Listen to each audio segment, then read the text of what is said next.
Hi friends, welcome to my YouTube channel chemical IQ. तो आज के इस वीडियो में हम लोग पढ़ेंगे boiling point diagram at different pressure and equilibrium curve या एक्स वाई कर्व या डिस्ट्रीब्यूशन डायग्राम के बारे में।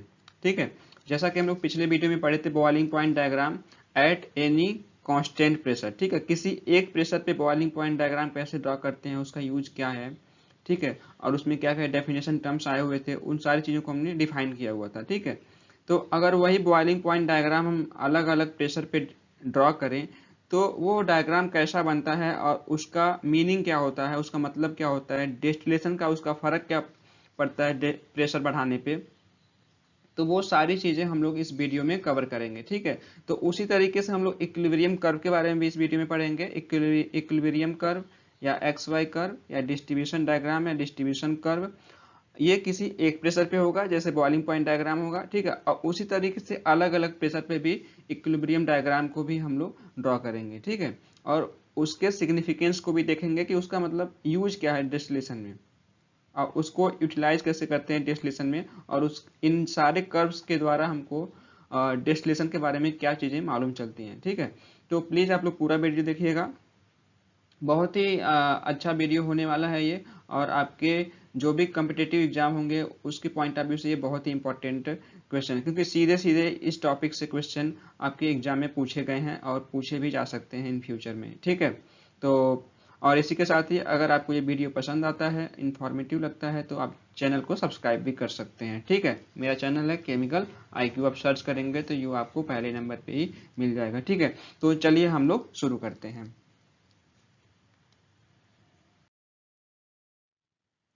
तो हम लोगों ने पिछले वीडियो में देखा था कुछ इस टाइप का डायग्राम आपको वहां पे मिला हुआ था। ठीक है, तो वो सारी चीज़ें मैं एक बार फिर से रिवाइज कर देता हूँ। ये आपका वाई एक्सिस है।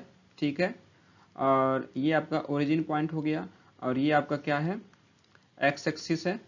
ठीक है, और तो वाई एक्सिस पे हमने टेम्परेचर को लिया था, और एक्स एक्सिस पे मोल फ्रैक्शन है, जो एक्स और वाई ये मोर वोलेटाइल कंपोनेंट के मोल फ्रैक्शन है। ठीक है, एक्स और वाई। ये वाला जो कर्व है ये y वर्सेस t के बीच लिया गया है। यहाँ पे y स्टार लगाया हुआ है, आप y मान के चलिए, उससे कोई फर्क नहीं पड़ता है, y वर्सेस t के बीच। और ये नीचे वाला जो ग्राफ है वो x वर्सेस t के बीच खींचा गया है। ठीक है, तो इस तरीके से हम ग्राफ दोनों को मिलाते हैं तो हमको एक कर्व लूप मिलता है। ठीक है, एक लूप कर्व मिलता है। ठीक है, क्लोज्ड कर्व लूप मिलता है। और जो ऊपर वाला कर्व है उसको क्या बोलते हैं, ड्यू पॉइंट कर्व बोलते हैं, और या उसको सैचुरेटेड वेपर कर्व बोलते हैं। क्या, सैचुरेटेड वेपर कर्व या ड्यू पॉइंट कर्व भी बोलते हैं, ड्यू पॉइंट टेम्परेचर कर्व या ड्यू पॉइंट कर्व। उसी तरीके से नीचे वाले पॉइंट को हम लोग बोलते हैं बबल पॉइंट टेम्परेचर कर्व या बबल पॉइंट कर्व, या इसको हम लोग बोलते हैं सैचुरेटेड लिक्विड कर्व भी बोलते हैं।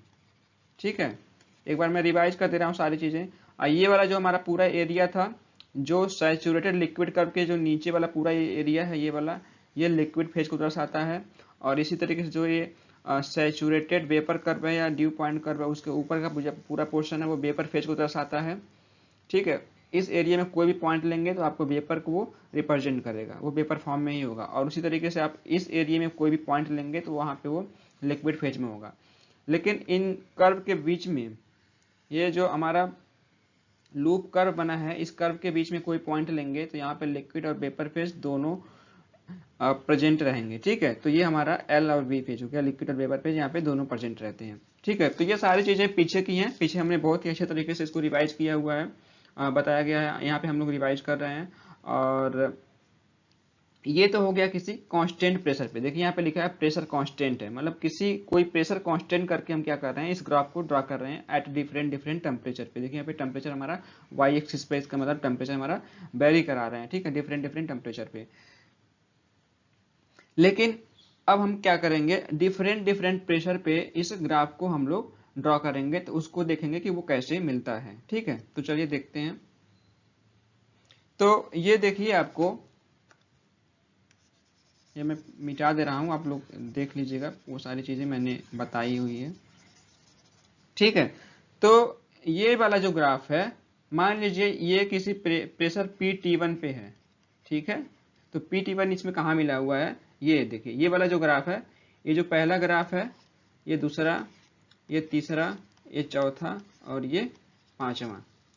ठीक है, तो ये मान लीजिए जो ये वाला ग्राफ है, यही इसका पहला है PT1 प्रेशर पे, किसी pressure at pressure PT1 pressure पे है। ठीक है, अब क्या कर रहे हैं, प्रेशर को बढ़ा रहे हैं।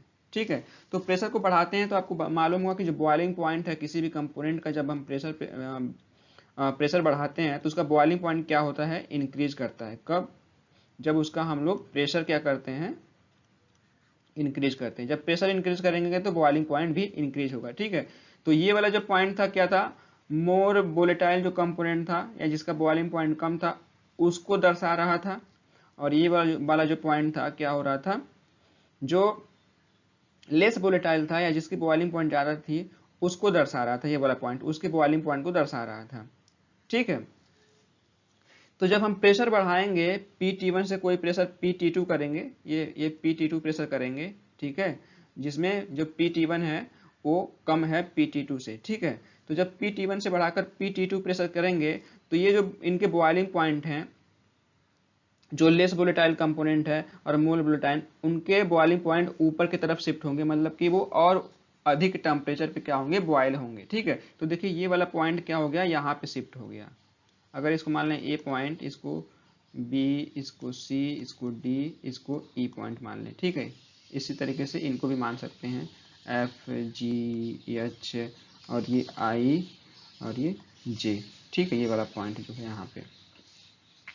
तो इसी तरीके से जब PT1 से प्रेशर बढ़ा के हमने PT2 किया तो जो लेस वोलेटाइल कंपोनेंट था उसका बॉइलिंग पॉइंट कहाँ पे शिफ्ट हो गया, ये पॉइंट B पे। इसी तरीके से जो हमारा मोर वोलेटाइल कंपोनेंट था उसका बॉइलिंग पॉइंट कहाँ शिफ्ट हो गया, पॉइंट F से पॉइंट G पे। ठीक है, तो हमको ग्राफ अब क्या मिलेगा, कुछ इस तरीके का ग्राफ मिलता है जैसा कि ग्राफ 2 हमको मिला हुआ है। ठीक है, तो ग्राफ 1 और ग्राफ 2 को देखने में आपको फर्क मालूम पड़ रहा होगा कि जो ग्राफ 1 है वो ग्राफ 2 की तुलना में थोड़ा ज़्यादा मोटा है, या यूं कहें जो इसका टाई लाइन खींचते हैं, अगर यहाँ पे टाई लाइन खींचें और सेम टाई लाइन यहाँ पे खींचें उसी पॉइंट से, अगर इसको हम लोग ऐसे करके पॉइंट अगर ऐसे मिलाएं हैं, ठीक है, अगर यहाँ से हम लोग एक टाई लाइन खींचें तो ये वाली जो टाई लाइन है और इस वाले टाई लाइन की तुलना में क्या है, छोटी है। ठीक है, तो हम देखते हैं कि प्रेशर हमने बढ़ाया तो जो कर्व का शेप है वो और पतला हो गया, स्ट्रिप हो गया।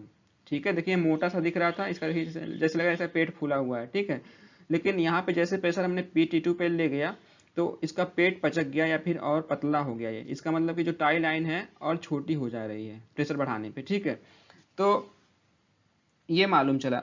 इसी तरीके से हमने PT3 प्रेशर बढ़ाया यहाँ से, तो देखिए जो कर्व 3 हमको मिला, अब ये B वाला पॉइंट C पे शिफ्ट हो गया और G वाला पॉइंट हमारा H पे शिफ्ट हो गया। ठीक है, तो अब देखिए ये कर्व 2 की तुलना में कर्व 3 हमको और भी पतला मिला, और इसमें जो हम अगर कहीं भी किसी पॉइंट से हम अगर ये टाई लाइन खींचते हैं, ठीक है, इस लाइन को हम लोग टाई लाइन खींचते हैं, मैंने आपको बताया ये पिछली वीडियो में, आप देख सकते हैं वहाँ से, तो टाई लाइन और भी पतला हो गया। इसका मतलब ये है कि जैसे जैसे हम प्रेशर बढ़ाते जाते हैं टाई लाइन पतली हो जाती है, होती जाती है, या फिर जो हमारा लूप कर्व है वो और स्ट्रिप होता जाता है और पतला होता जाता है। ठीक है, तो इस पतला होने का मतलब क्या है, इस पतला होने का मतलब ये है कि जो डिस्टिलेशन हम करा रहे हैं, ठीक है, अब इसको हम लोग मिटा सकते हैं, समझ गए हैं तो थोड़ा साफ हो जाएगा। ठीक है, इसका पतला होने का मतलब ये है कि जैसे जैसे हम प्रेशर बढ़ा रहे हैं ये टाई लाइन छोटी होती जा रही है, या जो हमारा लूप कर्व है वो पतला होता जा रहा है। इसका मतलब ये है कि हाई प्रेशर पे जो हमारा डिस्टिलेशन होता है वो क्या हो रहा है, फेवर नहीं कर रहा है, मतलब डिस्टिलेशन अच्छे से नहीं हो रहा है, इस चीज को रिप्रेजेंट कर रहा है। ठीक है, तो आपको कहीं ऐसे 3-4 कर्व दिखे या उसमें कौन पतला है कौन मोटा है, उसको देख के भी आप बता सकते हैं कि किस प्रेशर पे हमारा जो डिस्टिलेशन होगा वो अच्छे से होगा। ठीक है, तो आप इस कर्व से देख सकते हैं कि हमारा जो लो प्रेशर है, लो प्रेशर सबसे हमारा PT1 है, तो लो प्रेशर पे हमारा जो डिस्टिलेशन होगा वो सबसे अच्छे से होगा। ठीक है, यानी लो प्रेशर पे हमारा डिस्टिलेशन क्या होता है, वो फेवर करेगा किस पे, लो प्रेशर पे। लो प्रेशर पे हमारा जो डिस्टिलेशन होगा वो अच्छे से होगा या फेवर करेगा। ये आपसे डायरेक्ट क्वेश्चन इंटरव्यू वगैरह में या एग्जाम में पूछे गए हैं, ठीक है। अब क्या P3 के बाद अगर और प्रेशर बढ़ाते हैं तो देखिए अब क्या इस लाइन पे ही नहीं मिल रहा है। अगर इस लाइन पे अगर मिलेगा इसका मतलब कि यहाँ पे जो मोल फ्रैक्शन होगा इस पॉइंट पे वो 1 होगा, और मान लीजिए अगर हमको इस पॉइंट पे मिल रहा है अगर ये, तो अगर इस पॉइंट को यहाँ पे मिलाएंगे और यहाँ का मोल फ्रैक्शन हम मान लें 0.6 होगा, ठीक है। तो देखेंगे कि ये पॉइंट 1 तक ये जा ही नहीं रहा है, ठीक है। जो मोल फ्रैक्शन 1 है वहाँ तक जा ही नहीं रहा है, यानी 0.6 तक ही जा रहा है, 0.1 से 0.6 तक ही जा रहा है। तो इसका मतलब जो सेपरेशन है हम लोग 0.1 से 0.6 तक ही कर सकते हैं। इसकी जो प्योरिटी है हम लोग 10% से 10% क्या मतलब 0 से लगा के हम लोग मतलब मैक्सिमम 60% तक प्योरिटी हम प्राप्त कर सकते हैं इस जब हम इस प्रेशर के अंडर में कोई हम डिस्टिलेशन करेंगे तो, ठीक है। बाकी इसका देखिए तो ये भी हम लोग 100% लगभग 99.9% तक कर सकते हैं प्योरिटी। 100% तो नहीं कहेंगे, ठीक है, भले ही आपको ग्राफ में दिख रहा हो, लेकिन 100% तो नहीं कर सकते। इस प्रेशर पे भी कर सकते हैं, इस प्रेशर पे भी कर सकते हैं, ठीक है। 100% तो कर सकते हैं इसमें भी, लेकिन अब ये प्रेशर लो है तो इसमें क्या होगा, इजिली हो जाएगा, मतलब हमारी एनर्जी कम खर्च होगी इस वाले प्रेशर पे करेंगे तो, ठीक है। इस पे थोड़ा करेंगे तो हम एनर्जी और हमको देनी पड़ेगी, इस पे भी करेंगे तब भी हमारा सेपरेशन हो जाएगा, ठीक है, लेकिन एनर्जी और देनी पड़ेगी। लेकिन जैसे ही प्रेशर हम और बढ़ाते हैं तो वो क्या होता है कि एक देखिए ये ग्राफ यहाँ पे इस लाइन पे नहीं आके इस कहीं बीच में आ रहा है, तो इसको हमने मिला दिया यहाँ पे, मान लिया 0.6 पे या 0.7 पे कहीं भी आ सकता है, आप मान सकते हैं, उसको देख सकते हैं। तो हमने अंदाजे से मान लिया क्या, क्योंकि आगे से थोड़ा ज़्यादा पे मालूम पड़ रहा है, तो ये मान लिया 0.6 पे है, ठीक है। तो इस प्रेशर के अंदर मतलब PT4 है ये, ठीक है। तो अगर PT4 प्रेशर पे हम अगर डिस्टिलेशन कराते हैं इन्हीं दो कंपोनेंट का, जो हम कंपोनेंट यहाँ पे लिए हुए हैं A और B, तो उनमें जो हमारा प्योरिटी है वो 60% तक ही हम उसमें क्या प्राप्त कर सकते हैं। 60% मतलब वो इसी रेंज में ही क्या होगा, उसका डिस्टिलेशन होगा, इसके आगे हम नहीं जा सकते, ठीक है। इसी तरीके से अब देखिए T5 प्रेशर पे है, तो इसको अगर हम यहाँ से ऐसे मिला दें तो ये और भी कम हो गया, यहाँ पे मान लीजिए 0.3 हो गया, तो इसका जो डिस्टिलेशन होगा वो इसमें जो मैक्सिमम प्योरिटी हम प्राप्त कर सकते हैं वो 0.3 या 30% तक ही हम लोग प्राप्त कर सकते हैं, ठीक है। तो आई होप आपको ये समझ में आ गया होगा ये सारी चीज़ें कि अलग अलग प्रेशर पे या सिंगल प्रेशर पे कैसे इसको ड्रॉ करेंगे और उसका सिग्निफिकेंट क्या है, ठीक है। तो अब हम लोग देखेंगे क्या, इक्विलिब्रियम कर्व के बारे में, ठीक है। यहाँ पे अगर किसी को कन्फ्यूजन हो तो प्लीज़ पूछ लेगा, और इसी के साथ ही अगर अच्छा लगा हो तो आप चैनल को सब्सक्राइब भी कर सकते हैं, ठीक है। तब हम लोग आगे बढ़ते हैं।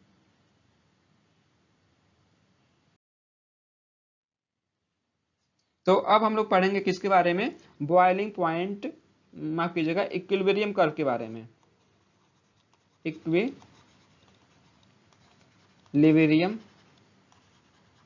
कर्व के बारे में, इसी को हम लोग एक्स वाई कर्व भी बोलते हैं, ठीक है। इसी को हम लोग क्या बोलते हैं, डिस्ट्रीब्यूशन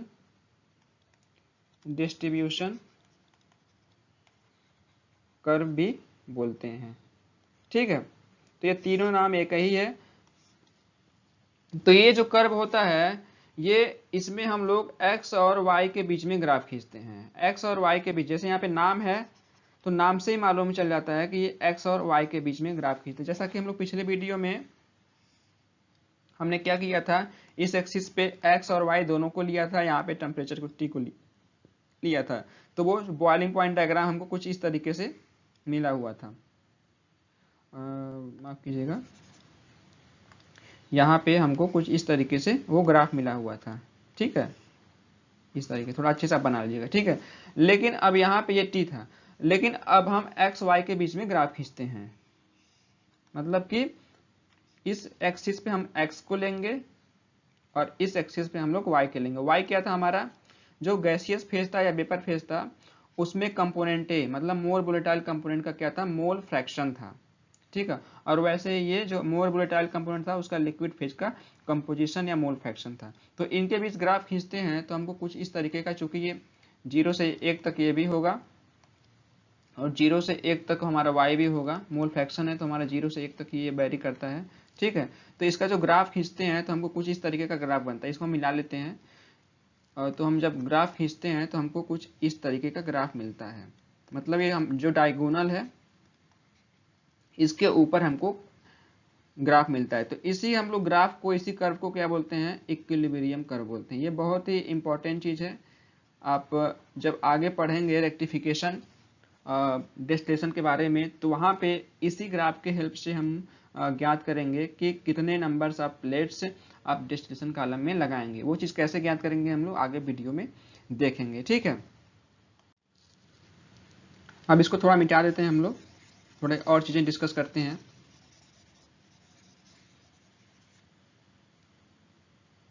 देखिए यहाँ पे ये वही चीज़ है। तो चलिए देखते हैं बॉइलिंग इक्विलिब्रियम कर्व के बारे में, ठीक है। इक्विलिब्रियम कर्व या इक्विलिब्रियम डायग्राम के बारे में कैसे खींचना है आपको, जो मैंने बताया था बॉइलिंग पॉइंट डायग्राम, तो वहां पे x और y की वैल्यू आ रही थी, ठीक है। तो उन्हीं x y वैल्यू को लेके हमने ये ग्राफ खींचा हुआ है, ठीक है, कि x के रिस्पेक्ट में y कितना आ रहा था, ठीक है। तो वही चीज़ है, x एक्सिस को हमने ले लिया, जो x है उसको हमने x एक्सिस पे ले लिया, और जो y है उसको हमने y एक्सिस पे ले लिया, ठीक है। तो इनके बीच हमने ग्राफ खींचा है, और ये चूंकि 0 और 1 के बीच में होंगे, देखिए यहाँ पे 0 है और यहाँ पे 1 है। इसी तरीके से y भी जो मोल फ्रैक्शन है वो भी 0 से 1 के बीच होगा, तो ये भी 0 और 1 के बीच में, ठीक है। तो एक वर्ग बनेगा, एक स्क्वायर बनेगा। तो एक हमने इसकी डायगोनल लाइन खींच दी, ठीक है। तो आपको मैं बताते चलूँ कि आपने कोऑर्डिनेट ज्योमेट्री पढ़ा था, तो कोऑर्डिनेट ज्योमेट्री में अगर ये कितना होता है, 45 डिग्री होता है, ठीक है। तो आपने पढ़ा होगा एक लाइन का समीकरण y बराबर mx प्लस सी, ठीक है। तो चूंकि इस लाइन के लिए अगर ये c बराबर 0 हो तो ये लाइन का समीकरण क्या हो जाएगा, y बराबर mx, ठीक है। m क्या थी, प्रवणता थी। तो m का मान अगर 1 कर दें तो ये समीकरण हमारा इसमें चेंज हो जाएगा, यानी y बराबर x। और ये m बराबर 1 कब होगा,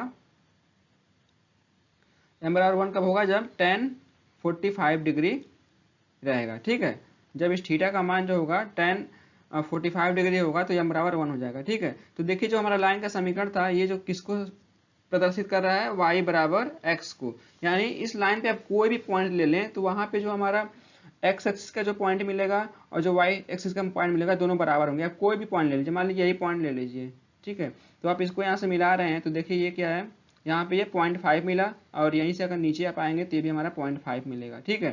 तो मतलब कोई भी पॉइंट लेंगे तो आप यहाँ पे x बराबर आपको x या y बराबर आपको y मिलेगा, या x बराबर आपको x बराबर y किसी भी पॉइंट पे आप ले लेंगे, ठीक है। तो जो y है, चूंकि हमने y लिया है y एक्सिस पे, जो y क्या है आपका, मोर वोलेटाइल कंपोनेंट का मोल फ्रैक्शन है गैसियस फेज में, ठीक है।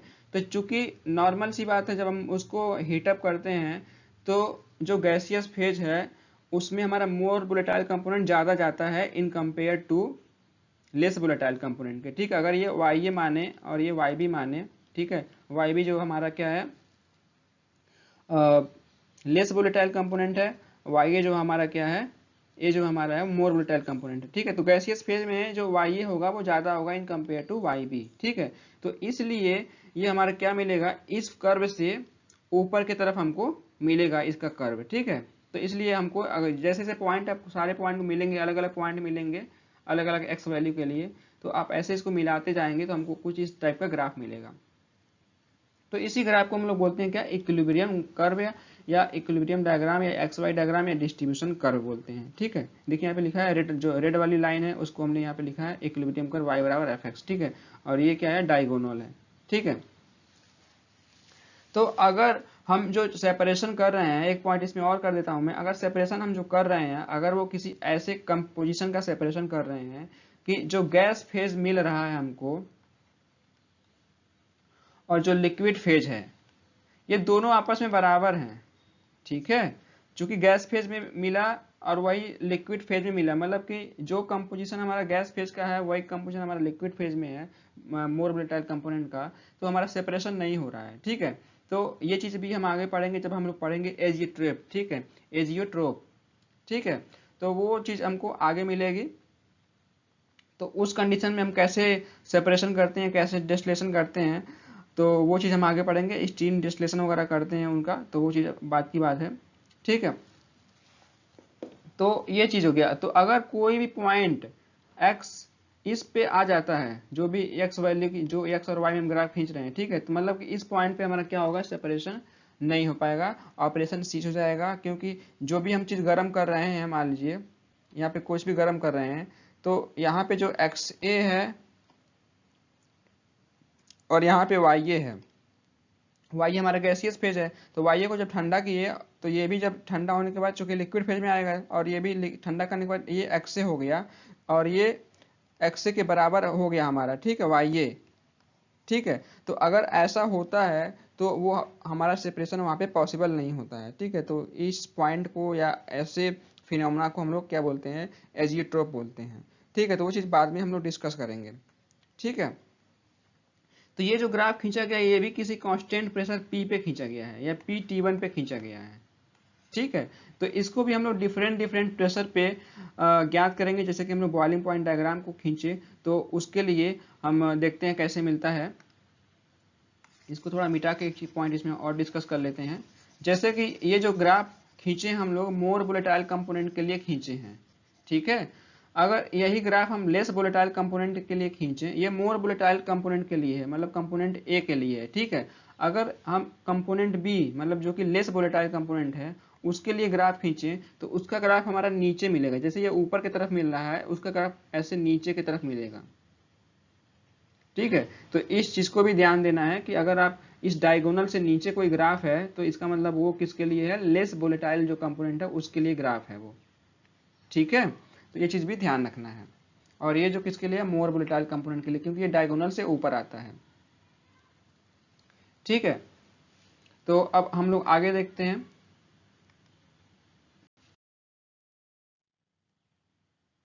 ये जो फिगर है डिफरेंट डिफरेंट प्रेशर पे है, ठीक है।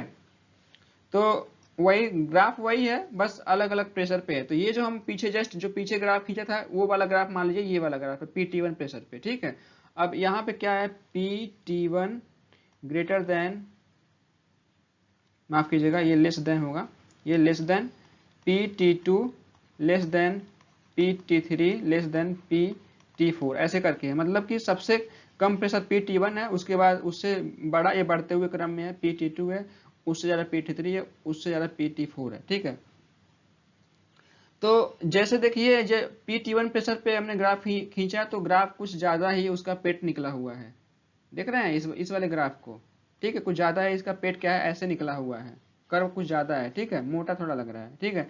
लेकिन जब प्रेशर बढ़ाए तो कर्व पतला हुआ, ये 1 है, ये 2 है, तो कर्व पतला हो रहा है। और प्रेशर बढ़ाया तो देखिए इस पॉइंट पे आ गए हम लोग PT4 पे। एक ग्राफ यहाँ से और भी खींच सकते हैं PT3 के लिए, ऐसे करके, यहाँ से ऐसे करके, तो ये PT3 के लिए हो गया। तो देखिए जैसे जैसे हम लोग प्रेशर इसका बढ़ा रहे हैं, तो इस ग्राफ का जो स्टिफनेस है, ये पतलापन और ही पतला होते जा रहा है, मतलब कम मोटा होता जा रहा है, ठीक है। और एक पॉइंट और भी यहाँ पे आ रहा है, देखिए ये वाला पॉइंट जैसे पिछले बॉइलिंग पॉइंट डायग्राम में आया था, तो यहाँ पे भी आप देखिए इस पॉइंट को मिलाएंगे तो वही 0.6 वाला पॉइंट मिलेगा यहाँ पे भी। तो इसमें भी जो हम सेपरेशन कर पाएंगे, ये 60% प्योरिटी तक ही कर पाएंगे, ठीक है। इसी तरीके से इसका भी हम अगर देखें, अगर ये 0.3 है तो 30% तक ही हम लोग क्या कर पाएंगे, प्योर कर पाएंगे। इसका मतलब जैसे जैसे हम लोग प्योरिटी बढ़ा, वो प्रेशर बढ़ाते जा रहे हैं, आपका जो डिस्टिलेशन है वो मुश्किल होते जा रहा है, और हम उससे कम प्योर हम प्रोडक्ट उससे प्राप्त कर पाएंगे, ठीक है। तो इसलिए जो हमारा डिस्टिलेशन जो होता है वो लो प्रेशर पे ही फेवर करता है, लो प्रेशर पे ही, ठीक है। इस ग्राफ से आप समझ सकते हैं, ठीक है। प्रेशर बढ़ाने पे क्या होता है, मैंने जब आपको वोल्टिलिटी पढ़ाया था, तो जैसे ही हम प्रेशर इंक्रीज करते हैं, ठीक है, हम इंक्रीज करते हैं, प्रेशर इंक्रीज करते हैं, तो जो वोलेटिलिटी होती है, वोलेटिलिटी अगर भी से हम रिप्रेजेंट करें, अल्फा से रिप्रेजेंट करते हैं रिलेटिव वोलेटिलिटी, तो उसका जो मान होता है वो क्या होता है, कम होते जाता है, ठीक है। मतलब कि उसका वेपर फॉर्मेशन कम होगा, वेपर फॉर्मेशन कम होगा तो जाहिर सी बात है सेपरेशन कम होगा हमारा, ठीक है। तो लो प्रेशर पे ही क्या होगा, हमारा जो अल्फा होगा वो ज़्यादा होगा। ठीक है, तो प्रेशर जो हमारा सेपरेशन होगा वो लो प्रेशर पे फेवर करता है, मतलब कि डिस्टिलेशन से जो सेपरेशन करते हैं वो लो प्रेशर पे फेवर करता है। ठीक है, तो आई होप आपको यहाँ तक समझ में आया होगा। और इसी तरीके से हम लोग एक पॉइंट और डिस्कस कर लेते हैं, छोटा सा ही पॉइंट है। जैसे कि हम लोग पढ़े थे बॉइलिंग पॉइंट डायग्राम के बारे में, उसका एक पॉइंट छूटा हुआ था, यहाँ पे मैं बताते चलता हूँ।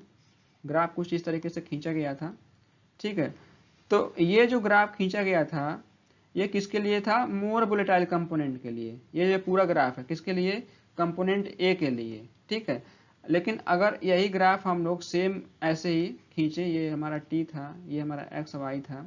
ठीक है, तो अगर यही ग्राफ हम लोग लेस वोलेटाइल कंपोनेंट के लिए खींचे तो ऐसे हमको अपोजिट में ग्राफ मिलता है, ऐसे अपोजिट डायरेक्शन में हमको क्या मिलेगा? ग्राफ मिलेगा। तो ये जो होगा हमारा किसके लिए होगा? ये कंपोनेंट बी के लिए होगा, जो हमारा लेस वोलेटाइल कंपोनेंट होगा उसके लिए होगा। ठीक है, तो आई होप आपको ये वीडियो पसंद आया होगा, और वीडियो पसंद आया है तो आप चैनल को सब्सक्राइब करिए, अपने दोस्तों पे शेयर करिए, और प्लीज़ पूरा वीडियो देखिएगा फुल कॉन्सेप्ट के लिए। फिर मिलते हैं अगले वीडियो में, तब तक के लिए थैंक यू, धन्यवाद।